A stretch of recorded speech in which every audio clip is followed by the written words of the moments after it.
Episode 88 की starting होती है और जिसने लास्ट एपिसोड नहीं देखा है जाके पहले देख के आओ फिर ही देखना। हाँ तो शिंग कहती है तुमने वो पहना था ना। फिर स्नैन कुछ नहीं कहता और शिंग उसकी शर्ट पकड़ लेती है। फिर वो कहती है कमीने तुमने वो पहना था कि नहीं मुझे बताओ। डर के मारे स्नैन हाँ बोल देता है और शिंग कहती है मैं अभी डर के मर जाती। फिर स्नैन सोचता है मैं उसे बता नहीं पाया ये एक मजाक है।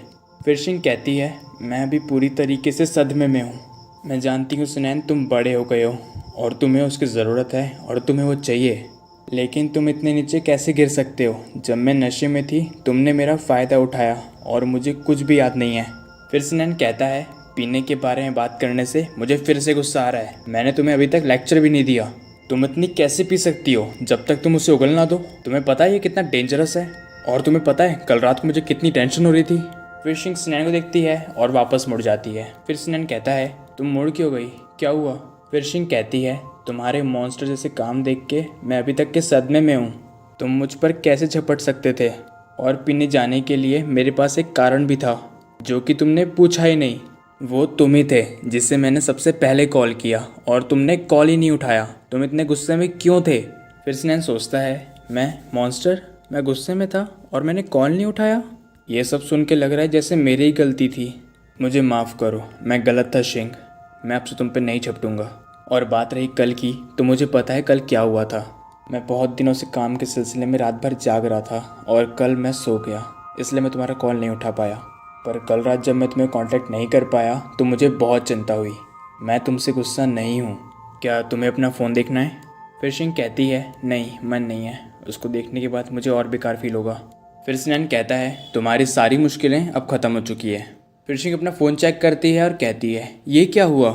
स्कूल ने रियल नेम आईडी इम्प्लीमेंट क्यों करी और लोगों ने मेरा मजाक उड़ाना भी बंद कर दिया। फिर स्नैन कहता है अब तुम्हें उदास होने की कोई ज़रूरत नहीं है। फिर शिंग कहती है हाँ पर यह इत्तेफाक कैसे हुआ, ये रियल नेम आईडी और ये सब। फिर स्नैन कहता है क्या तुमने सुना नहीं था फोरम फ्यूचर में बहुत जल्दी रियल नेम आईडी रिक्वायर करने वाला है। प्रोफेसर इंचार्ज ने ये काम मुझे दे दिया। वैसे मैं उन लोगों को इस सिस्टम के बिना भी निकाल सकता था पर यह आसान था, जैसे स्कूल के बाहर अफवाह फैलाने वालों को चेक करना। इसके बाद हम अपने आप को सेव करने के लिए ये सब तुम्हारे भाई के ऊपर छोड़ देंगे। फिर शिंग कहती है सीनैन। फिर स्नैन कहता है हाँ क्या हुआ। फिर शिंग कहती है तुम इतने अमेजिंग क्यों हो। फिर स्नैन कहता है क्योंकि मैं तुम्हारा बॉयफ्रेंड हूँ एक अच्छे कारण के लिए। जो भी तुम्हें परेशान करेगा मैं उसे परेशान करूँगा। फिर शिंग कहती है लेडी सीनैन इस राजा को तुम मिल गई, मैं धन्य हो गया। फिर स्नैन कहता है इसे कहते हैं दांत के बदले दांत और आँख के बदले आँख। फिर शिंग कहती है थैंक यू मुझे हमेशा प्रोटेक्ट करने के लिए। फिर स्नैन कहता है मैं हमेशा करूँगा। फिर शिंग कहती है पर मैं अभी भी तुमसे गुस्सा हूँ। फिर शिंग स्नैन के सर पे मार देती है और कहती है थैंक यू मुझे बचाने के लिए, पर तुम एक नंबर के कमीने हो। अगर ये बात मेरे भाई को पता चलेगी तो तुम्हारी ज़िंदगी ख़राब हो जाएगी, पर मैं तुम्हारी जान बख्श दूंगी, चिंता मत करो। फिर स्नैन कहता है शिंग मैंने कुछ नहीं किया। फिर शिंग कहती है बहाने बनाना बंद करो, मुझे गुस्सा आ रहा है। तुम जानते हो तुम्हारा बिहेवियर कितना भयानक है। फिर स्नैन कहता है नहीं मैं नहीं। फिर वो सोचता है ये सिर्फ वन साइड एक्सपीरियंस है, पर मैंने कुछ किया ही नहीं। फिर शिंग कहती है छोड़ो मैं स्कूल जा रही हूँ। फिर स्नैन कहता है मैं भी चलूँगा तुम्हारे साथ। फिर शिंग कहती है पर इस चीज़ के लिए मैं तुम्हें छोड़ूंगी नहीं। इसके बाद सीन शिफ्ट होता है और थोड़ा डायरेक्ट बताता हूँ। लूसी की नींद खुलती है, फिर वो अपनी लिप्स को टच करती है, इसके बाद वो नहाने जाती है, फिर वो तैयार हो जाती है, फिर वो मिस्टर एन के पास जाती है और फिर उन्हें देखती है और फिर लास्ट में वो कहती है तुम क्या कर रहे हो। फिर मिस्टर एन कहते हैं शी तुम उठ गई, क्या आज भी तुम्हारी क्लास है। फिर लूसी कहती है हाँ मैं स्कूल के लिए तैयार हो गई। फिर वो सोचती है ये अपना सामान क्यों पैक कर रहा है। फिर मिस्टर एन कहते हैं कल रात तुम नशे में थी, शायद तुम्हें याद नहीं होगा, पर मैं तुम्हें वापस लेके आया। फ्यूचर में तुम दोनों लड़कियां अकेले रात में ड्रिंक करने नहीं जाओगी, ये बहुत डेंजरस हो सकता है। अगर तुम्हें ड्रिंक करने का मन हो तो मुझे कहना, मैं तुम्हें ले चलूँगा। फिर लूसी कहती है हाँ मुझे माफ़ करना, मैं दोबारा ऐसा नहीं करूँगी, पर तुम्हारा सामान। फिर मिस्टर एन कहते हैं दोपहर में एक मीटिंग है, मुझे वापस जल्दी जाना होगा, शायद मैं कुछ दिनों में वापस आ जाऊँगा। फिर लूसी सोचती है कल रात को ये मेरे लिए वापस आया था। फिर मिस्टर एन कहते हैं मेरा इंतज़ार मत करो, मेरी पैकिंग अभी हुई नहीं है, तुम क्लास के लिए चली जाओ, मैं कुछ दिनों में वापस आ जाऊंगा। फिर लूसी कहती है वैसे मुझे याद है। फिर मिस्टर एन लूसी को देखते हैं और लूसी कहती है कल रात जो कुछ हुआ मुझे वो याद है। फिर वो फट से गेट बंद कर लेती है और मिस्टर एन देखते रह जाते हैं। फिर मिस्टर एन को थोड़ी शर्म आ जाती है और शिंग और सिनैन स्कूल आते हैं। फिर कुछ लोग उन दोनों के बारे में कहते हैं उनका रिलेशनशिप बहुत अच्छा है। पता नहीं कौन उनके बारे में ऐसी अफवाह फैला रहा था कि उन दोनों ने ब्रेकअप कर लिया। वो दोनों तो बहुत प्यारे हैं। इसके बाद शिंग सिनैन को कहती है हमें इतना दिखाने की जरूरत नहीं है। फिर सिनैन कहता है नहीं, हमें ये दिखाना चाहिए। मैं भी तो देखूं किसकी इतनी हिम्मत है मेरे सामने बकवास करने की। इसके बाद दोनों अपनी अपनी क्लास में चले जाते हैं और सिनैन को चैंक्शन मिल जाती है और वो कहती है हे सिनैन, गुड मॉर्निंग। फिर सिनैन उसको घूर के देखता है और फिर इग्नोर कर देता है। इसके बाद किम कहता है तुम क्या पढ़ रहे हो, क्या तुम फिर से कुछ रिसर्च कर रहे हो। फिर सिनैन कहता है मैंने ये बुक लाइब्रेरी से ली है। फिर चैंक्शन कहती है वाओ सिनैन, तुम तो बहुत अमेजिंग हो, जब तुम्हारा पढ़ना हो जाए तो क्या तब तुम मुझे ये बुक दोगे। फिर सिनैन जोर से अपनी बुक को बंद करता है और फिर कहता है किम, अपनी बहन पे ध्यान दे। मैंने कुछ चीज़ें देखी नहीं है पर इसका मतलब ये नहीं है कि मुझे वो चीज़ पता नहीं है। फिर किम को कुछ समझ नहीं आता और वो धीरे से चैंक्शन को कहता है क्या हुआ, क्या तूने कुछ किया है। इसके बाद शिंग की क्लास खत्म हो जाती है और वो सोचती है शायद सिनैन की क्लास भी खत्म हो गई होगी। फिर वो उसे मैसेज करती है मेरी क्लास खत्म हो गई है और शी भी जा चुकी है, मैं अब अकेली हूँ, क्या तुम अपना काम जल्दी खत्म कर लोगे। एलियट चाहता है कि हम दोनों साथ में घर जाएं। फिर शिंग मैसेज देखते रहती है पर कोई रिप्लाई नहीं आता। फिर वो सोचती है शायद वो बिजी होगा। फिर उसका ध्यान यूजी पे जाता है और यूजी भी उसको देखता है। फिर वो सोचती है मैंने अभी उसे देखा, मुझे इतना अजीब क्यों लग रहा है। इसके बाद शिंग सिनैन को देखने के लिए जा रही होती है और तभी वही अफवाह फैलाने वाला लड़का उसके पास आ जाता है और वो कहता है मूजी शिंग, मुझे माफ़ कर दो, मुझे पता नहीं था कि ये सब ऐसा हो जाएगा, मेरा दिमाग खराब हो गया था जो मैंने ये सब चीज़ की। फिर वो शिंग का हाथ जोर से पकड़ लेता है और फिर कहता है मुझे प्लीज़ माफ़ कर दो, प्लीज़ मेरे खिलाफ कंप्लेंट मत करना, मेरा वो मतलब नहीं था। फिर शिंग सोचती है अच्छा तो इसने अफवाह फैलाई थी, ये तो दूसरे सेक्शन का है। फिर वो लड़का कहता है अगर तुमने मेरे साथ ऐसा किया तो मैं पता नहीं क्या करूँगा। फिर शिंग कहती है मेरा हाथ छोड़ो, मुझे दर्द हो रहा है। फिर वो लड़का कहता है मेरी बात सुनो मोजी शिंग, मैं बहुत मुश्किल से के यूनिवर्सिटी में आया हूँ, अगर तुम मेरे साथ ऐसा करोगी तो मैं अपने फैमिली को कैसे समझाऊंगा। कहती है कोई है, प्लीज़ मेरी मदद करो। इस फ्लोर पे कोई भी क्यों नहीं है, मुझे डर लग रहा है, ये बहुत स्ट्रांग है, अब मैं क्या करूँ। फिर वहाँ म्यूची आ जाता है और वो उसे जोरदार पंच मारता है। फिर शिंग उसे देखते रह जाती है और यूची कहता है एक बार मार खाई वो तेरे लिए काफ़ी नहीं था। फिर वो बंदा कहता है म्यूची, मुझे पता ही था वो तू है, एक मास्क से तू अपनी आइडेंटिटी को छुपा नहीं सकता, तू उसे क्यों बचा रहा है, मैं जानता हूँ तुम दोनों का अफेयर चल रहा है ना। ये सुन के यूची को और गुस्सा आता है और वो कहता है मैं तुझे लास्ट बार समझा रहा हूँ, नर्क में हम दोनों मिलेंगे, और हाँ करता हूँ मैं उससे एक तरफा प्यार, पर उसका एक बॉयफ्रेंड है और वो खुशी खुशी जी रही है, तो मैं उसकी लाइफ क्यों बर्बाद करूँ। मैं तुझ जैसा कमीना नहीं हूँ, वो तुझे नहीं मिली तो तूने इतनी वाहियात हरकत करी, तो इससे अब फर्क नहीं पड़ता कि मैं क्या करता हूँ, अगर तूने उसको फिर से परेशान किया तो मैं तुझे जान से मार दूंगा। फिर वो बंदा कहता है पर प्लीज़ मुझे शिंग मेरे खिलाफ केस मत करना। फिर शिंग ये सब सुनती है, सिचुएशन को समझती है और फिर कहती है क्या तुम्हारा दिमाग खराब है, तुम्हें पता भी नहीं था पर तुम मुझे चोट पहुंचा रहे थे, और अब तुम चाहते हो कि मैं तुम पे दया करूं। जब तुम मेरे बारे में अफवाह फैला रहे थे तब तुमने सोचा कि तुम मेरी लाइफ ख़राब कर रहे हो। फिर वो बंदा कहता है मुझे माफ़ कर दो, मैं तुमसे भीख मांगता हूँ। फिर शिंग कहती है मैं खुशकिस्मत हूँ कि मेरे पास ऐसे लोग हैं जो मेरे साथ खड़े हैं और सच को सामने लाए हैं, अगर ये लोग नहीं होते तो आज सब लोग मुझ पे हंस रहे होते, सब मेरा मजाक उड़ा रहे होते, मैं सबको गलत समझती, मैं अकेली हो जाती, हो सकता था मैं उन लोगों जैसे अपनी जान दे देती जो लोग अफवाहों को और साइबर बुलिंग को नहीं सह पाते, तुम किसी की जान ले लेते, तो जैसे लोग, मैं तुझे कभी माफ़ नहीं करूँगी। फिर यूची कहता है दफ़ा हो जा बेशरम आदमी। फिर वो बंदा रोने लग जाता है और वहाँ से उठ के चला जाता है और शिंग कहती है यूची थैंक यू मेरी मदद के लिए। फिर यूची कहता है मैं इसके लायक नहीं हूँ, मेरी वजह से तुम इस मुसीबत में पड़ गई, मुझे माफ़ करना। फिर शिंग कहती है मुझे नहीं लगता है तुम्हारी गलती है, पर तुमने जो कहा कि तुम मुझे पसंद करते हो। फिर यूची कहता है वो मेरे मुंह से निकल गया, मुझे माफ़ करना। फिर शिंग कहती है बहुत बाद में मैंने इसे महसूस किया, पर मैंने कभी तुमसे पूछने की हिम्मत नहीं की, मैंने तुम्हें हमेशा अपने एक अच्छे दोस्त की तरह देखा है, वैसे भी हमने ज़्यादा टाइम साथ में नहीं गुजारा, मेरी फीलिंग्स सिनैन के लिए बहुत टाइम पहले से थी। फिर यूची सोचता है रुक जाओ प्लीज़ ऐसा मत कहो। फिर वो कहता है मैंने कभी तुम्हारे बारे में नहीं सोचा, मैं समझ गया, तुम्हें ये कहने की ज़रूरत नहीं है, वैसे भी तुम दोनों तो कपल हो। फिर शिंग कहती है पर हमें फिर भी कुछ बातें क्लियर कर लेनी चाहिए। फिर यूची कहता है प्लीज़ ऐसा मत कहो, मुझे तुम्हें प्यार करने दो। अगर मैं ऐसा नहीं कर पाया तो फिर मैं कैसे रहूँगा। इसके बाद यूची पास्ट की बातें याद करता है और सोचता है कि लोग उसे क्या कहते थे। ये लड़का है कौन और आया कहाँ से है? किसको फर्क पड़ता है कि ये किसका बेटा है? क्या तुम्हें सच में लगता है कि ये आदमी किसी को प्यार कर सकता है? क्या मजाक है ये? फिर ये सब सुन के यूची दीवार पे हाथ मारता है और फिर एक बंदा कहता है, ये कैसी आवाज़ थी? फिर यूची की मॉम कहती है, इसे इग्नोर करो, मेरे पास एक पागल कुत्ता है जो गेट के उस तरफ है। फिर वो बंदा कहता है, तुम्हारे पास डॉग भी है? फिर यूची सोचता है, ये बेवकूफ़ दुनिया मुझे हर्ट करना चाहती है, लेकिन दूर कहीं शांति होगी। फिर यूची बाहर देखता है और शिंग के बारे में सोचता है, हम एक एक बुक रखेंगे और इसमें अपने आइडियाज़ लिखेंगे। फिर यूची सोचता है, जहाँ तक मुझे याद है तुम अभी भी इस दुनिया में हो और मैं हमेशा तुम्हारे साथ रहूँगा। बस मेरे इंतज़ार करना, मैं तुम्हारे पास वापस फिर आऊँगा। मेरे मजबूत होने तक के वेट करना, मुझे इतना मजबूत हो जाने दो कि मैं यहाँ से भाग सकूँ और फिर मैं तुमसे मिलूँगा। हम वैसे रहेंगे जैसे हमेशा से रहा करते थे।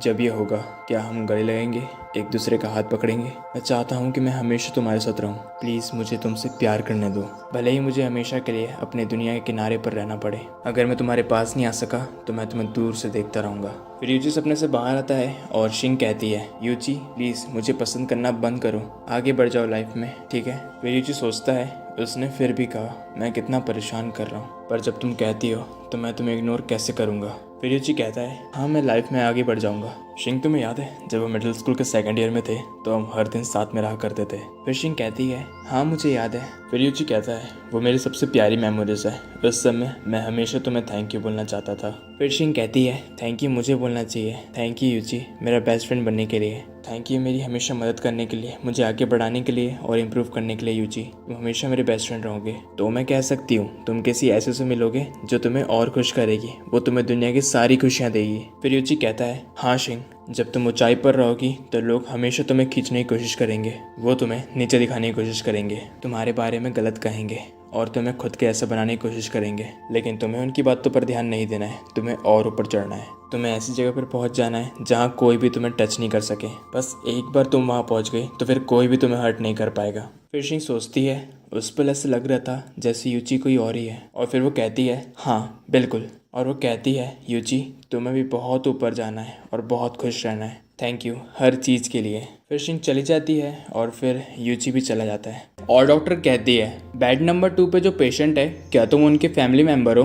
उनका बहुत ज़्यादा खून बह गया था इसलिए वो अभी तक की बेहोश थी, अब वो बहुत जल्द उठने वाली है। फिर यूची कहता है, थैंक्स डॉक्टर। फिर यूची उसकी मॉम के पास जाता है और कहता है, क्या ये मजाक नहीं है? वो बेवकूफ़ आदमी सारा दिन आपके साथ घूमता रहता था, पर आपको चोट लगी तो आपको देखने तक नहीं आया। आप किस चीज़ की तलाश कर रहे हो? प्यार की? क्या हम एक जैसी चीज़ें चाहते हैं? आप कभी भी इससे हासिल नहीं कर सकते, तो फिर आप अपने आप को दर्द क्यों दे रहे हो? मैं आपके जैसा नहीं बनूंगा, पर शायद हमारी हालत एक जैसी है। एक बार मैंने सोचा था जब तक वो मेरे साथ है मैं हर चीज़ समझूंगा, पर अब मेरे जिंदा रहने का क्या मतलब? इसके बाद सीन शिफ्ट होता है और इस कॉमिक में कुछ नए कैरेक्टर्स आते हैं। फिर ये बंदा जिसका नाम प्रेसिडेंट गुआन है, वो कहता है, शैन तुम्हारी परफॉर्मेंस इस बार। फिर शैन कहता है, जी प्रेसिडेंट गुआन प्लीज़ जारी रखिए। इसके बाद गुआन की बेटी आती है और वो कहती है, डैड क्या आप क्वाइकन बुक्स के कंपटीशन को फॉलो कर रहे हैं? फिर गुआन कहता है, अरे मेरी प्यारी बच्ची आओ। इस बच्ची का नाम है लियर। और लियर कहती है, देखिए मैंने आपको बताया था ना 2 साल पहले म्यूची वो वापस आ गया। फिर गुआन कहता है, क्या सच में? अरे तुमने बताया था, मुझे याद है। फिर लियर कहती है, वो बहुत अच्छा लिखता है, मुझे वो बहुत पसंद है, वो जीनियस भी है और बहुत हैंडसम इंसान है, अगर हो सके तो मैं उससे ज़रूर मिलना चाहूँगी। फिर गुआन कहता है, ये तो कोई बड़ी बात नहीं है, मेरी बच्ची के लिए कुछ भी। फिर गुआन कहता है, शीन मुझे याद है गुआन क्वाइकन बुक्स के स्पॉन्सर्स का इंचार्ज है। फिर वो बंदा कहता है, जी मिस्टर गुआन। फिर गुआन कहता है, उसे यहाँ लेके आओ। फिर लियर कहती है, डैड मेरे प्यारे डैड। इसके कुछ देर बाद गुआन वहाँ आता है और वो कहता है, ओह मिस्टर गुआन आप क्या मुझे ढूंढ रहे थे? फिर लियर कहती है, हाय गुआन। फिर गुआन कहता है, ओह मिस लियर आप भी यहाँ पर हैं? फिर गुआन कहता है, गुआन इस बार जो हमने राइटिंग कंपटीशन को स्पॉन्सर किया था वो काफ़ी अच्छी रही, कैसा रहेगा अगर हम एक इवेंट करें जिसमें सारे राइटर्स होंगे, साथ में लियर भी? फिर गुआन कहता है, क्या आप क्वाइकन बुक्स की बात कर रहे हैं? फिर गुआन कहता है, हाँ पर याद रखना म्यूची को स्पेशली इन्वाइट करना है। फिर लियर कहती है, थैंक्स गुआन। फिर गुआन कहता है, अरे बिल्कुल नहीं, जैसा मिस्टर गुआन ने सोचा है वैसे ही होगा, उनका आइडिया बहुत अच्छा है, आप ये सब मुझ पर छोड़ दीजिए, मैं सबको इकट्ठा करता हूँ। इसके बाद सीन शिफ्ट होता है और शिंग के बाद बाद अब जियांग का नंबर लगता है अफवाहों के लिए। Breaking news, third prize winner mister हैट टकले हैं। फिर कुछ लड़कियां कहती है अरे नहीं वो तो बहुत सुंदर है, वो टकला कैसे हो सकता है। वैसे मुझे नहीं लगता कि उसने आज से पहले कभी अपनी हैट उतारी है। फिर जियांग कहता है क्या बकवास है ये, कौन टकला है, किसने इसको फोटोशॉप किया है। ये लोग इस साल बहुत बेकार हो गए हैं। सबसे पहले इन्हें मोजिशिन के बारे में अफवाह बनाई, अब मेरा नंबर लग गया। मैं टोपी इसलिए लगाता हूँ क्योंकि वो कूल लगती है। इसके अलावा जिनके पास बाल नहीं है उनके साथ भेदभाव क्यों करना। फिर यूजी सोचता है अफवाहों से एक इंसान की बहुत खतरनाक पर्सनैलिटी दिखाई देती है। ऐसा लगता है लोगों को भी और दूसरों के लिए इज्जत करना सीखना चाहिए। इसके बाद शिंग ग्रुप में मैसेज करके कहती है अफवाहें फैलाना बंद करो, ये फोटोशॉप्ड है। फिर मिस्टर जियांग कहते हैं मिस्टर जियांग जी के बाल मेरे से कई ज़्यादा अच्छे हैं। फिर यूची कहता है मैं प्रूव कर सकता हूँ कि उसके बाल बहुत घने हैं। इसके बाद सीन शिफ्ट होता है और सिनैन कहता है शिंग क्या तुम यहाँ बहुत देर से मेरा वेट कर रही हो, मेरे प्रोफेसर ने आज क्लास में कुछ ज़्यादा ही खींच लिया, क्या तुम्हें भूख लगी है। फिर शिंग कुछ नहीं कहती और सिनैन उसके पास जाकर कहता है शिंग। फिर शिंग कहती है तुम आ गए, चलो साथ में वापस चलते हैं। फिर सिनैन कहता है क्या हुआ, तुम कहाँ खोई हुई थी। फिर शिंग कहती है अरे कुछ नहीं। फिर सिनैन सोचता है ज़रूर इसके दिमाग में कुछ चल रहा है, क्या वो कल रात की बात को लेके अभी भी गुस्सा है। फिर वो कहता है शिंग दरअसल कल रात बेड पे, और तभी शिंग उसको मुंह बंद कर देती है और कहती है तुम क्या कर रहे हो, उस बारे में अचानक से बात मत करो, हम अभी भी पब्लिक में हैं। फिर सिनैन कहता है अरे ऐसा नहीं है, दरअसल मैंने तुम्हारे कपड़े उतारे। और तभी शिंग कहती है इस बारे में बात तब करना जब हम अकेले हो, अभी बात करना ठीक नहीं है। फिर सिनैन सोचता है लगता है ये गलतफहमी हमेशा के लिए रहेगी। फिर शिंग कहती है चलो जल्दी, एलियट कह रहा था कि वो हमें किसी बहुत इंपॉर्टेंट व्यक्ति से मिलाना चाहता है, मुझे काफ़ी बुरी फीलिंग आ रही है। फिर सिनैन कहता है कि हम एक लॉयर से मिलने वाले हैं, और एक सुंदर सी लेडी कहती है तुम दोनों वापस आ गए। फिर सिनैन और शिंग सोचते हैं ये सुंदर सी लेडी है कौन। फिर एलियट कहता है शिंग सिनैन ये है तुम्हारी, और तभी वो लेडी कहती है मैं तुम्हारी भाभी हूँ, तुम लोग मुझे लीना भी कह सकते हो। फिर लीना सिनैन से कहती है तुम जरूर शिंग के होने वाले हस्बैंड हो, है ना। फिर सिनैन कहता है हेलो भाभी। फिर एलियट कहता है क्या शिंग का होने वाला हस्बैंड। लीना तुम मुझे सिर्फ सिनैन बोलो। फिर शिंग सोचती है क्या एलियट मान गया, पर लीना इतनी सुंदर और वही मेरा भाई तो कुछ भी नहीं, दोनों ही कंपैरिजन करने में मेरा भाई तो बहुत गंदा लग रहा है। फिर एलियट सोचता है शिंग तुम जो भी सोच रही हो ना तुम्हारे चेहरे पे साफ दिख रहा है, मैं भी अट्रैक्टिव दिखता हूँ। फिर लीना कहती है शिंग मेरी जान तुम बहुत क्यूट लगती हो, मैंने एलियट से हमेशा तुम्हारे बारे में सुना है। फिर शिंग कहती है हेलो, मेरे भाई ने आपको मुसीबत में डाल दिया, उसके लिए सॉरी।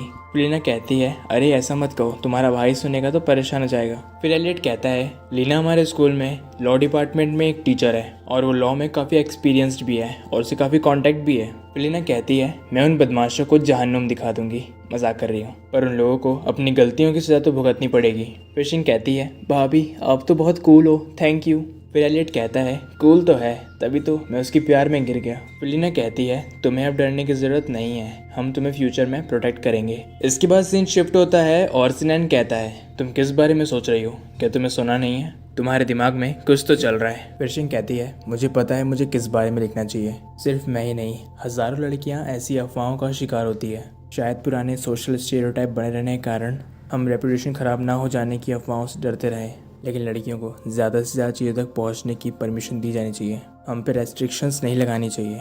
तुमने, एलियट ने, लीना ने और बाकी सब ने मेरे लिए आवाज़ उठाई, तुम सब ने मिलकर मुझे प्रोटेक्ट किया। कई लड़कियां तो साइबर बुलिंग और अफवाहों के कारण अपनी जान दे देती है, वो ये भी नहीं सोचती कि वो अपनी ज़िंदगी कितने अच्छी तरीके से जी सकती थी। मुझे उन सबको भी प्रोटेक्ट करना है। अपराधी लड़के और लड़की दोनों को निशाना बनाते हैं, शायद इंसानियत का अंधेरा कभी नहीं मिटेगा। यहाँ तक कि अगर मैं बहुत कम ही कर सकती हूँ तो मैं इस दुनिया को एक बेहतर जगह में बदलने के लिए अपनी शक्तियों का उपयोग करना चाहती हूँ, वो भी कम प्रतिशोध के साथ। साहित्य ने अब तक मानव सभ्यता को आगे बढ़ाया है, शब्द दुनिया को बदल सकते हैं। मुझे ऐसी हज़ारों चीज़ें लिखनी है, इससे इंसानों का दिल पिघल जाएगा, और मुझे लगता है कि लड़कियाँ अच्छे से रह सकेगी, और हाँ लड़के भी। इसके बाद सिनैन उसे गले से लगा लेता है और फिर उसे किस करता है, और फिर कहता है अगर ऐसा है तो मैं तुम्हारा साथ दूंगा और तुम्हें सपोर्ट करूंगा और प्रोटेक्ट करूंगा। फिर शिंग कहती है थैंक यू सिनैन, मुझे हमेशा प्यार करने के लिए। और मिस्टर एन एलियट को कॉल करते हैं। फिर एलियट कॉल उठाता है और कहता है क्या हुआ एन। फिर मिस्टर एन कहते हैं क्या तो उठ गया, मुझे तुझसे एक काम है, मुझे तेरी एडवाइस चाहिए। फिर एलियट कहता है सुबह 6 बजे कौन कॉल करता है, सुबह मुझसे मिलने आ जाता। फिर मिस्टर एन कहते हैं मुंह बंद कर अपना, मैं बिजनेस के काम से बाहर आया हूँ और तुझे कॉल करने के लिए मैंने सुबह होने का वेट किया। फिर एलियट कहता है क्या तू सारी रात नहीं सोया। फिर मिस्टर एन कहते हैं हाँ, और मैंने देखा कि तू किसी को डेट कर रहा है। फिर एलियट एलियट कहता है, ओह तो तुझे पता चल गया, जब तू वापस आएगा ना मैं तुझे शादी के लड्डू भेजूंगा। हाँ तो बता तेरा क्या क्वेश्चन है, तुझे कैसी एडवाइस चाहिए। फिर मिस्टर एन कहते हैं, तू उस लड़की को जानता है जो मेरे घर में रहती है, शी। फिर एलियट कहता है, हाँ मैं जानता हूँ, उससे क्या हुआ। फिर मिस्टर एन कहते हैं, मुझे नहीं पता मुझे क्या करना चाहिए। फिर एलियट कहता है, अबे हुआ क्या है ये तो बता। फिर मिस्टर एन कहते हैं, अब मैं तुझे कैसे बताऊँ। फिर एलियट कहता है, अबे मुंह से बता, और कैसे बताएगा। फिर मिस्टर एन कहते हैं, हमने एक दूसरे को किस किया। क्या? तो आखिरकार तू एक जानवर बन ही गया, ये बहुत बुरी बात है। फिर मिस्टर एन कहते हैं, क्या जानवर? अबे उसने मुझे किस किया, मुझे नहीं पता कि मैं अब क्या करूं, तुझे इन सब चीज़ों में बहुत एक्सपीरियंस है। फिर एलियट कहता है, अबे ऐसे मत बोल, ऐसा लग रहा है जैसे मैं एक प्ले बॉय हूँ, मैं सिर्फ थोड़े से रिलेशनशिप में रहा हूँ। अच्छा ये बता, क्या वो तुझे प्यार नहीं करती। फिर मिस्टर एन कहते हैं, अरे मुझे नहीं मालूम यार, मैं सिर्फ चाहता हूँ कि मैं उसे चोट ना पहुँचाऊँ। फिर एलियट कहता है, अच्छा तो तुझे उसे लेके कोई भी फीलिंग्स नहीं है। फिर मिस्टर एन कहते हैं, नहीं ऐसा कुछ नहीं है, मुझे बस उसे खुश रखना है, ये मेरी जिम्मेदारी है। फिर एलियट कहता है, तो फिर एक साथ हो जाओ, वैसे भी तेरी एज कुछ ज़्यादा बड़ी नहीं है। फिर मिस्टर एन कहते हैं, इतनी आसानी से? क्या तुझे सच में लगता है मैं एक जानवर हूँ? अगर मैं उसे अपने साथ रखने के लिए उसकी डिपेंडेंसी का फ़ायदा उठाता हूँ तो यह बहुत गलत होगा। वो एक ऐसी एज में है जहाँ उसके लिए चीज़ें आसान नहीं है। क्या वो सच में जानती है कि वो क्या चाहती है? मुझे डर है कि उसने रिलायंस को प्यार समझ लिया है। इसके अलावा वो फ्यूचर में किसी ऐसे आदमी से मिल सकती है जो उसके लिए अच्छा हो और हम एक दूसरे को दूर कर देंगे। और ये सोचो, मान लो कि अगर हम कपल हैं और एक आदमी का जीवन औरत के जीवन की तुलना में काफ़ी कम होता है और ऊपर से मैं इतना बूढ़ा हूँ, ज़रूर मैं उससे पहले मर जाऊँगा, फिर मेरे बाद उसका ध्यान कौन रखेगा। फिर एलियट कहता है, भाई तू थोड़ा सा पागल है क्या, हम अभी अपनी 20s की एज में हैं, तू कुछ ज़्यादा चिंता कर रहा है। फिर मिस्टर एन कहते हैं, ये लापरवाही है और मैं अपनी टीन एज में नहीं हूँ, मेरी चिंताएं बढ़ गई है। फिर एलियट कहता है, पर तेरी ये ना खत्म होने वाली चिंताएं साफ दिखा रही है कि तुझे इसकी परवाह है। देख भाई, जीवन जीने के काफ़ी तरीके हैं और प्यार भी ऐसा ही है। तुझे अपनी फीलिंग्स और ज़रूरतों को समझने के लिए भी समय चाहिए। प्यार का मतलब सिर्फ दूसरे से प्यार करना ही नहीं है, बल्कि खुद को भी प्यार करना है। कभी कभी हमें रिलेशनशिप में सेल्फिश होना पड़ता है। क्या तूने सोचा है कि तू क्या चाहता है। फिर मिस्टर एन कहते हैं, मैंने कभी इस बारे में नहीं सोचा। मैं उसे अपनी पढ़ाई पूरी करने दूंगा और उसे जो पसंद है वो करने दूंगा। मैं उसे सपोर्ट करूंगा। फिर जब वो अपना करियर बना लेगी और उसे उसका प्यार मिल जाएगा, तब हम अपने अपने रास्ते चले जाएंगे। फ्यूचर में मैं शायद अकेले रहूंगा, जैसे कि मैंने सोचा है। फिर एलियट कहता है, देख भाई एन, ऐसा है, काफ़ी लोग सोचते हैं कि वो अपनी सारी ज़िंदगी अकेले ही रहेंगे। हे, ये आपका सामान गिर गया। Oh thank you. कोई बात नहीं, यू आर वेलकम। पर कौन जानता है कि फ्यूचर ने क्या डिसाइड किया है। क्वान, मैंने अभी उसे देखा बहुत पास से, वो बहुत पोलाइट है, बहुत जेंटल है, बहुत क्यूट है, मैं तो पागल हो जाऊंगी। लायर शांत हो जाओ। क्वान, पर वो हॉस्पिटल में क्यों है और तुम उसे दिखाने मुझे यहाँ ले आए। ऐसा लगता है कि उसकी मॉम को चोट लगी है और वो यहाँ भर्ती है और ये एक क्रिमिनल केस से जुड़ा हुआ है और उसकी फैमिली में सिचुएशन भी ठीक नहीं है। लेकिन हम किसी लेखक की लाइफ में ऐसे ताक-झाक नहीं कर सकते, ये मामला और नहीं फैलना चाहिए। पर वो काफ़ी अकेला लग रहा है। जब तू वापस आएगा ना, उससे अच्छे से बात करना, परिणाम की परवाह किए बिना, अपना दिल खोल के, समझा। फिर मिस्टर एन कहते हैं, समझ गया। और मिस्टर एन अपनी मीटिंग खत्म करके वापस आते हैं। फिर वो सोचते हैं, मुझे अपने आप को समझाना होगा कि मुझे किसी तरह अपने आप को शांत रखना है, पर मैं उसे देखूंगा तब क्या करूंगा। फिर वो कहते हैं, मैं वापस आ गया। फिर लूसी कहती है, तुम वापस आ गए। फिर मिस्टर एन सोचते हैं, क्या मैं अपने आप को शांत रख पाऊंगा। फिर वो कहते हैं, हाँ ऐसा लगता तो है, क्या तुम कहीं बाहर जा रही हो। फिर लूसी कहती है, हाँ मैंने तुम्हें बताया था ना, मैं काम करती हूँ पार्ट टाइम फोटोशूट का। फिर मिस्टर एन कहते हैं, अरे हाँ तुमने बताया था। फिर लूसी कहती है, क्या बात है। फिर मिस्टर एन कहते हैं, मुझे तुमसे बात करनी है, पर कोई बात नहीं, जब तुम फ्री हो जाओगी तब हम बात करेंगे। सॉरी, अचानक से गले का फ्यूज उड़ गया। फिर लूसी कहती है, मेरे पास अभी टाइम है, हमारी बात के बाद मैं चली जाऊंगी फोटोशूट पे और मैं भी तुम्हारे वापस आने का वेट कर रही थी। फिर मिस्टर एन कहते हैं, ठीक है, मैं तुम्हें शॉर्ट करके बताता हूँ। उस दिन जो कुछ भी हुआ वो सब शराब के नशे में हुआ। शराब से दिमाग कंफ्यूज हो सकता है और नशे में ये सब हो जाता है, मैं समझता हूँ, रिलैक्स, कोई बात नहीं। और मैंने इस पे ज़्यादा ध्यान नहीं दिया। फिर लूसी कहती है, मैं नशे में ये सब नहीं कर रही थी। फिर मिस्टर एन कहते हैं, क्या मतलब है तुम्हारा। फिर लूसी कहती है, मैंने ये जानबूझकर किया। फिर मिस्टर एन कहते हैं, तुम क्या बोल रही हो। फिर लूसी कहती है, हाँ मैंने ये जानबूझकर किया। फिर मिस्टर एन कहते हैं, आखिर मैं तुम्हारे लिए कौन हूँ। फिर लूसी कहती है, तुम्हारा मतलब क्या है। फिर मिस्टर एन कहते हैं, मैंने हमेशा तुम्हें अपनी फैमिली की तरह समझा है और तुम बहुत इंपॉर्टेंट फैमिली मेंबर हो, इसलिए मैं ऐसा नहीं कर सकता। फिर लूसी कहती है, मैं कुछ समझी नहीं, तुमने उस दिन मुझे दूर भी नहीं किया, अगर तुम नहीं चाहते तो तुम मुझे दूर कर सकते थे। फिर मिस्टर एन कहते हैं, तुम मेरी एक फ्रेंड की तरह हो, मैं तुम्हें कैसे इग्नोर कर सकता हूँ। फिर लूसी कहती है, तुम्हारा क्या मतलब है, क्या तुम्हारे पास मेरे लिए कोई फीलिंग्स नहीं है। हमें 3 साल हो गए साथ में रहते हुए, क्या मैं सिर्फ दोस्त ही हूँ? तो अगर मैं तुम्हें जानबूझकर भी किस कर लूँ तो भी तुम्हें सहन कर लोगे? ऐसा इसलिए है क्योंकि तुम्हें इसकी जरा से भी परवाह नहीं है, क्योंकि तुम्हें कुछ नहीं चाहिए और मैं सिर्फ एक फ्रेंड हूँ, एक फैमिली। तुम यही चाहते हो। विंस्टन सोचते हैं, शी तुम जानती हो, अगर बात फीलिंग्स पे आई और मैंने एक भी कदम आगे बढ़ाया तो चीज़ें पहले जैसी नहीं हो पाएगी। फिर वो कहते हैं, हाँ मैं यही चाहता हूँ। लूसी कहती है, मुझे तुम पर भरोसा नहीं है, तुम वैसे नहीं दिखते और तुम्हारे एक्सप्रेशन भी बता रहे हैं कि तुम उस टाइप के आदमी नहीं हो जिसके पास फीलिंग्स नहीं है। विंस्टन सोचते हैं, ऐसा इसलिए क्योंकि प्यार एक बार होता है और असलियत में सब दूर और दूर होने लग जाते हैं। फिर वो कहते हैं, सच में मेरे मन में तुम्हारे लिए कोई फीलिंग्स नहीं है। लूसी कहती है, पर मैं तुमसे प्यार करती हूँ, मैं अब क्या करूँगी? मुझे डर है कि हम फ्यूचर में अलग हो जाएंगे। मैं इस जगह से दूर नहीं जाना चाहती, मैं हमेशा के लिए तुम्हारे साथ रहना चाहती हूँ। और तुम भी मेरी फीलिंग्स के बारे में जानते थे, तुम हमेशा ये बात जानते थे, है ना? ये सुन के मिस्टर एन का दिल टूट जाता है और फिर वो सोचते हैं, इस समय मेरा शांत रहना ही अच्छा होगा। फिर वो कहते हैं, तुम मुझ पर कुछ ज्यादा डिपेंड हो गई हो, यहाँ तक कि फैमिली को भी एक टाइम बाद अलग होना पड़ता है। ये तो सिर्फ प्यार है। इंसान को अकेला रहना चाहिए क्योंकि इंसान हमेशा के लिए नहीं होता और हमेशा के लिए साथ रहना भी कुछ नहीं होता। एक ना एक दिन सभी को जाना है। तो मैं नहीं चाहता कि तुम ऐसा कुछ चूज करो। तुम्हारी एज अभी कम है, तुम्हारे पास कम नॉलेज है। इतनी कम उम्र में ऐसा डिसीजन लेने से तुम्हें बाद में पछतावा होगा। शायद जब तुम फ्यूचर में और लोगों से मिलोगी तब तुम्हें पता चलेगा कि मैं सिर्फ एक नॉर्मल इंसान हूँ। फिर लूसी कहती है, तुम नॉर्मल इंसान नहीं हो, ऐसा कोई नहीं होगा जो तुमसे बेहतर होगा, मुझे कभी पछतावा नहीं होगा। तुम मुझ पर भरोसा क्यों नहीं करते? मैं किसी और से प्यार नहीं कर सकती। विंस्टन कहते हैं, क्या तुम कुछ साल और रुकोगी? जब तुम 25 साल की हो जाओगी और तब भी सेम फील करोगी तब हम इस बारे में बात करेंगे। लूसी कहती है, अभी क्यों नहीं? क्या तुम अपने रिजेक्शन के लिए इतना गोल घूमोगे? 6 साल, मैं प्रॉमिस करती हूँ कि मेरा दिल पहले जैसे ही रहेगा। पर तुम्हारा क्या तुम्हारी लाइफ पहले जैसे रहेगी? फिर मिस्टर एन कहते हैं, मैं नहीं बदलूंगा। लूसी कहती है, मुझे तुम पर भरोसा नहीं है। और लूसी कहती है, तुम्हें लगता है कि मैं अभी छोटी हूँ, लेकिन मुझे तुम पे निर्भर रहने की जरूरत नहीं है। मैं खुद को संभाल सकती हूँ और मैं मेहनत कर रही हूँ कि मैं मैच्योर बनूँ। मुझे लगता है एक दिन तुम भी मुझ पर भरोसा करोगे। और ये सच है,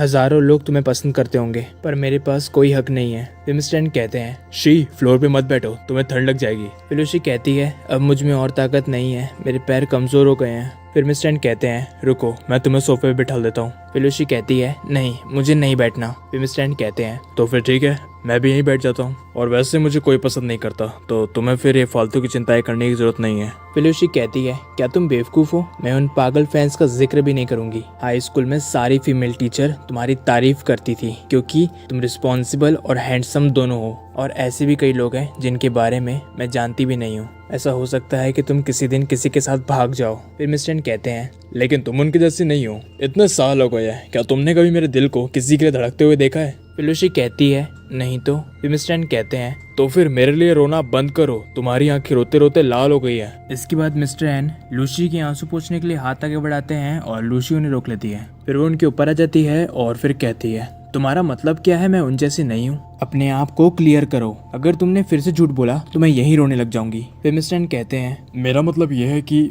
मैं तुम्हारी बहुत कदर करता हूँ। फिर लूसी कहती है, हाँ तुम अचानक से इतने क्लियर क्यों हो गए? फिर मिस्टर एन कहते हैं, मैं अभी एक्ट और नहीं कर सकता। फिर सोचते हैं, घाटा हो गया, अचानक से उसने वही सुन लिया जो ये सुनना चाहती थी। फिर लूसी कहती है, एक्ट? कैसा एक्ट? फिर मिस्टर एन कहते हैं, अभी अभी मेरा दिल 3 बार टूटा था दोस्तों, मैंने बताना जरूरी नहीं समझा। तो रोना बंद करो, ठीक है? जब तुम रोती हो तो मेरा दिल दुखता है। फिर लूसी कहती है, तुम्हारा दिल दुखता है? तो फिर तुम मुझे अभी भी रिजेक्ट क्यों कर रहे हो? क्या तुम्हें अभी भी लगता है मैं छोटी हूँ? फिर मिस्टर एन कहते हैं, हाँ लगता तो है।